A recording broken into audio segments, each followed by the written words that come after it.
दोस्तों एक दिन दोपहर के वक्त यानी कि दिनेश की साली बाथरूम में नहा रही थी। अब उसी दौरान जो दिनेश था वह खाना खाता है और चला जाता है सीधे बाथरूम में हाथ धोने के लिए। जैसे ही वह बाथरूम का दरवाजा खोलता है, अंदर देखता है कि उसकी साली नहा रही है। दोस्तों जो दिनेश था उसे पता नहीं था कि उसकी साली अंदर है। अब वह एकदम से घबरा जाता है, उसके तो पसीने पसीने छूट जाते हैं और अपनी साली से कहता है कि मुझे माफ करना, मैं नहीं जानता था कि तुम यहाँ नहा रही हो। दोस्तों अब उस वक्त जो चंचल थी, जो दिनेश की साली थी, वह कुंडी लगा लेती है दरवाजे का और जो उसका जीजा था वह बाहर हाथ धोकर चला जाता है। दोस्तों अब फटाफट चंचल नहाती है और कपड़े पहनकर बाहर निकलती है और चली जाती है अपने जीजा के पास। उसका जीजा कहता है कि चंचल, मुझे पता नहीं था कि तुम अंदर नहा रही हो। अब जो चंचल थी वह कहती है कि ठीक है जीजा, कोई बात नहीं, आप ये जानबूझकर नहीं किए, आपसे गलती हो गई है। दोस्तों अब एक दिन की बात है कि चंचल छत पे चाय पी रही थी बैठकर। अब जो उसका जीजा था वो छत पे चला जाता है और उसके साथ बैठकर वह बातचीत करने लगता है। अब बातों ही बातों में जो दिनेश था वह अपनी साली से कहता है कि साली साहिबा, जरा मेरे घर में बचकर रहिएगा, क्योंकि मेरे घर में भूत बहुत ज्यादा आते हैं और वो भी भयानक वाले भूत हैं। अगर आप देखिएगा तो फिर आपकी हालत खराब हो जाएगी। और वो जो भूत है जो कहता है उसे करना पड़ता है, अगर तुम नहीं करोगी तो फिर तुम्हारे साथ बहुत ही बुरा होगा, पूरी जिंदगी वह तुम्हें परेशान करेगा। दोस्तों और इस तरह से न जाने कई तरह की बातें करता है। दिनेश अपनी साली को बहुत ज्यादा डरा देता है। दोस्तों चंचल अपनी जीजा की बात को सुनने के बाद बहुत ही ज्यादा डर जाती है, क्योंकि वह एक नंबर की डरपोक लड़की थी, भूतों से तो बहुत ज्यादा डरा करती थी। दोस्तों अब धीरे धीरे रात का वक्त होता है, सभी लोग रात का खाना वगैरह खाते हैं और अपने अपने कमरे में सोने के लिए चले जाते हैं। दोस्तों तभी जो चंचल थी वह भी अपने कमरे में सोने के लिए जाती है और उस कमरे में वह अकेले ही सोया करती थी। अब धीरे धीरे आधी रात का वक्त गुजर जाता है। दोस्तों जो दिनेश था, जब वह देखता है उसकी बीवी गहरी नींद में सो रही है, तभी वह अपने कमरे से दबे पांव निकलता है और भूत वाला जो मास्क होता है वह उसको पहन लेता है। उसके बाद वह चुपचाप चला जाता है अपनी साली के कमरे में, जहां पर चंचल सोई रहती है, और अंदर से कुंडी लगा देता है और अपनी साली के पास जाकर के वह खड़ा हो जाता है और भूतों की आवाज में वह बातें करने लगता है। दोस्तों जब चंचल अपने सामने भयानक चेहरा देखती है तो वह एकदम से डर जाती है और उसके मुंह से आवाज भी नहीं निकल रही थी। अब जो चंचल थी, चंचल को यकीन होने लगता है कि जो उसके जीजा ने कहा था वह बिल्कुल सच है। दोस्तों अब जो वह भूत था वह कहता है कि क्या हुआ, मुझे देखकर तुम डर गई? अब मैं जैसा कहता हूँ तुम वैसा ही करती रहो, वरना मुझसे बुरा कोई नहीं होगा। अगर तुम मेरी बात को नहीं मानती हो तो तुम जिंदगी भर पछताओगी, मैं जिंदगी भर तुम्हें परेशान करता रहूंगा।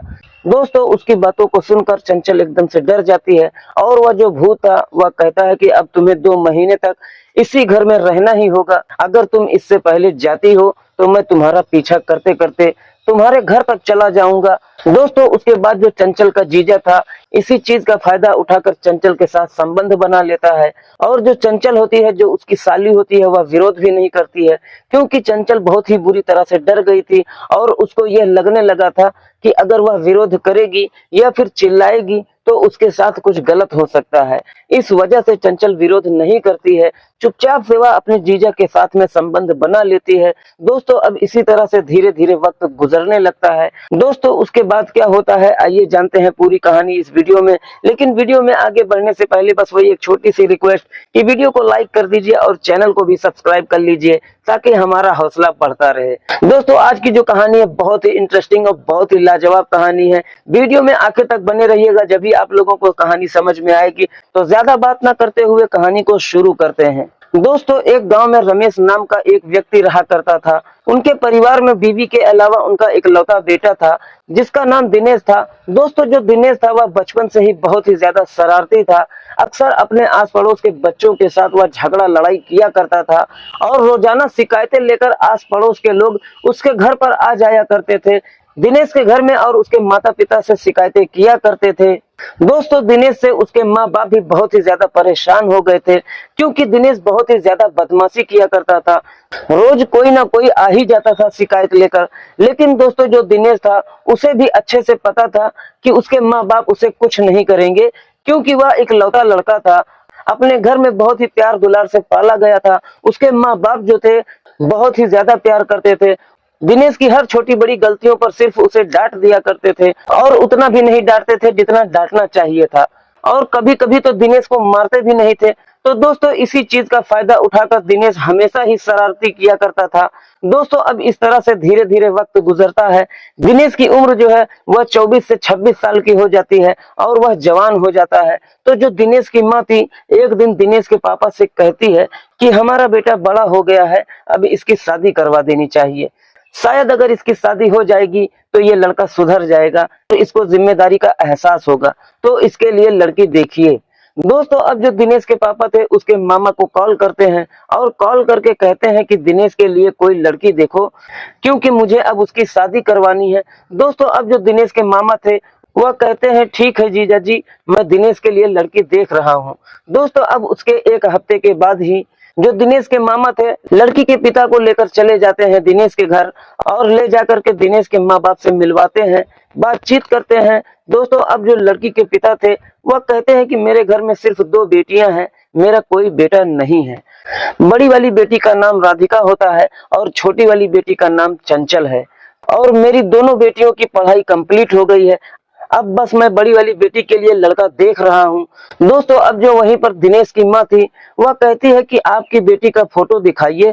अब जो लड़की के पिता थे अपनी बड़ी वाली बेटी राधिका की फोटो दिखाते हैं, और दोस्तों वहीं पर दिनेश की माँ को लड़की पसंद आ जाती है। अब जो दिनेश की माँ थी वह बहुत ही ज्यादा खुश थी, और थोड़ी ही देर के बाद दिनेश भी आता है मार्केट से। वह भी लड़की के पिता के सामने बैठता है, बातचीत करता है। अब जो लड़की के पिता थे उनको भी लड़का पसंद आ जाता है। दोस्तों वहीं पर लगभग बात फाइनल हो जाती है। अब जो लड़की के पिता थे वह अपने घर जाते हैं।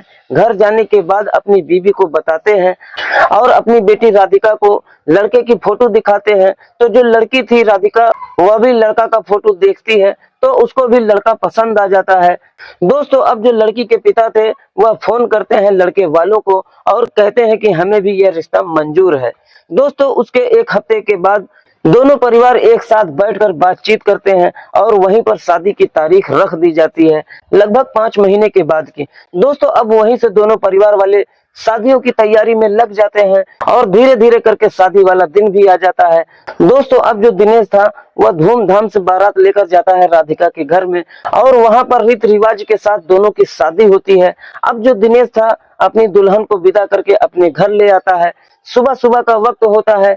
पूरे गांव मोहल्ले के लोग दिनेश के घर में भीड़ लगाए थे दुल्हन को देखने के लिए। अब जैसे ही गाड़ी रुकती है दिनेश की माँ अपनी बहू को लेकर अंदर कमरे में चली जाती है।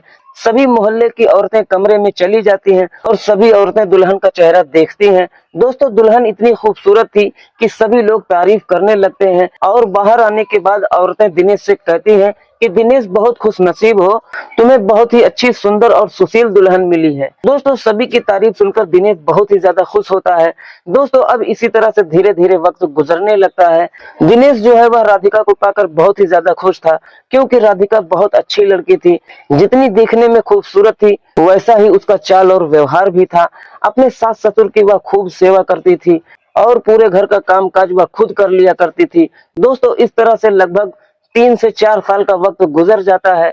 3 से 4 साल के बाद अब जो राधिका थी एक बेटे को जन्म देती है। जब वह बेटे को जन्म देती है तो इस खबर से दोनों परिवार वाले बहुत ही ज्यादा खुश होते हैं। दोस्तों राधिका के सास और ससुर, राधिका के माता और पिता सभी लोग बहुत ही ज्यादा खुश होते हैं। दोस्तों अब सभी लोग अपनी जिंदगी में आगे की ओर बढ़ रहे थे। सभी लोग अपनी अपनी जिम्मेदारियों को अच्छे से निभा रहे थे। दोस्तों अब एक दिन की बात है कि जो राधिका की छोटी बहन थी, जो चंचल थी, वह अपनी बड़ी बहन राधिका को फोन करती है और फोन करके कहती है कि दीदी जब से आपको बाबू हुआ है मैं एक बार भी आपके घर नहीं आई हूँ और ना ही बाबू को देखी हूँ। आप हमारे जीजा से कहिए कि वो मुझे लेने के लिए आ जाए। मैं आपके घर आना चाहती हूँ, वहां पर कुछ दिन रहना चाहती हूँ, बाबू के साथ कुछ वक्त गुजारना चाहती हूँ। दोस्तों अब इस तरीके से जो राधिका थी रात के वक्त जब उसका पति घर आता है तो वह सारी बातें बताती है अपने पति दिनेश को और कहती है कि कल ही जाकर आप चंचल को ले आइए, उसको आने का बड़ा ही मन कर रहा है यहाँ पर। दोस्तों अब अगले ही दिन जो दिनेश था चला जाता है अपने ससुराल और अपनी साली चंचल को लेकर आ जाता है। दोस्तों जब चंचल आती है अपनी दीदी के घर में, अपनी दीदी से मिलकर वह बहुत ही ज्यादा खुश होती है। चंचल अपने भांजे को गोद में ले लेती है और उसे खिलाने लगती है। दोस्तों अब इसी तरह से लगभग 2-3 दिन का वक्त गुजर जाता है। दोस्तों अब एक दिन दोपहर का वक्त था, जो चंचल थी यानी कि जो दिनेश की साली थी वह बाथरूम में नहा रही थी। अब उसी दौरान जो दिनेश था वह खाना खाता है और चला जाता है सीधे बाथरूम में हाथ धोने के लिए। जैसे ही वह बाथरूम का दरवाजा खोलता है, अंदर देखता है कि उसकी साली नहा रही है। दोस्तों जो दिनेश था उसे पता नहीं था कि उसकी साली अंदर वह नहा रही है। अब वो एकदम से घबरा जाता है और अपनी साली से कहता है कि मुझे माफ करना, मैं नहीं जानता था कि तुम यहाँ नहा रही हो। दोस्तों अब उसी वक्त चंचल कुंडी लगा लेती है दरवाजा का और जो उसका जीजा था बाहर हाथ धोकर चला जाता है। दोस्तों अब चंचल जल्दी जल्दी नहाती है और कपड़े पहनकर बाहर निकलती है और चली जाती है अपने जीजा के पास और उसका जीजा कहता है कि चंचल मुझे पता नहीं था कि तुम अंदर नहा रही हो। अब जो चंचल थी वह कहती है ठीक है जीजा, कोई बात नहीं, आप ये जानबूझकर नहीं किए हैं, आपसे गलती हो गई है। इतना कहकर चंचल अपने कमरे में चली जाती है। लेकिन दोस्तों जो चंचल का जीजा था, जो दिनेश था, उसी दिन से उसकी नीयत खराब हो जाती है साली के प्रति, क्योंकि जो दिनेश था अनजाने में ही अपनी साली को नहाते हुए देख लेता है और उसी दिन से अब उसकी नीयत खराब हो जाती है। दोस्तों अब इसी तरह से वक्त गुजरता है।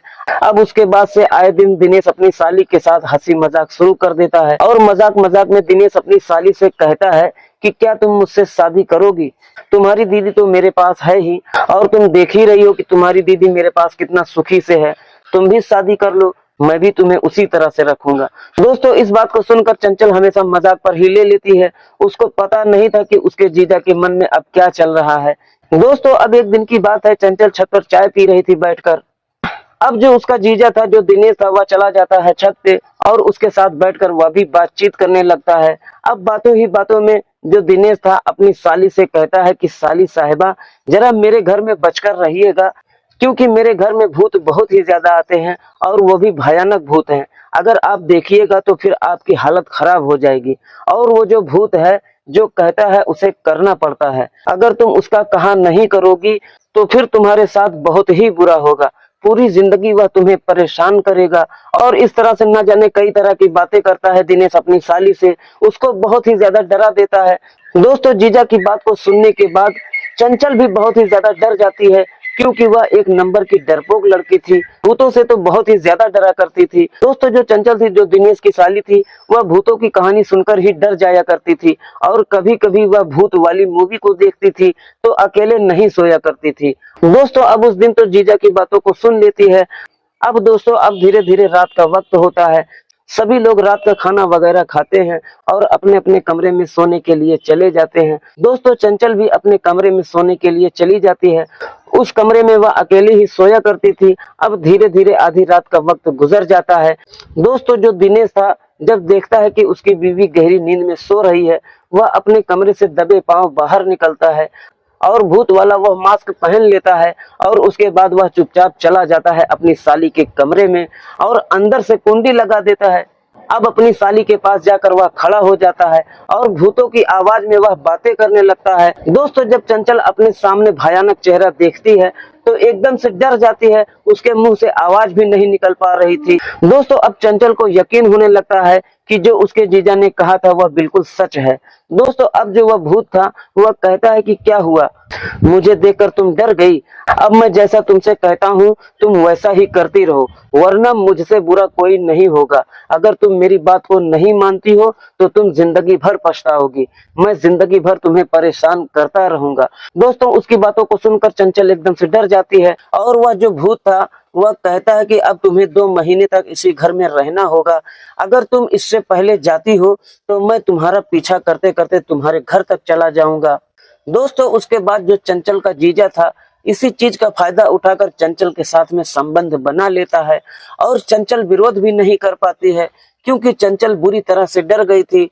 अब उसको यह लगने लगा था कि अगर वह विरोध करेगी या फिर चिल्लाएगी तो उसके साथ कुछ गलत हो सकता है। इस वजह से चंचल विरोध नहीं करती है। दोस्तों अब इसी तरह से धीरे धीरे वक्त गुजरने लगता है। अब आए दिन चंचल का जीजा भूत बनकर जाता है और उसके साथ में संबंध बनाता है, अपनी हवस को पूरा करता है। दोस्तों इसी तरह से लगभग 2 महीने तक चंचल अपने बहन के घर पर ही रहती है।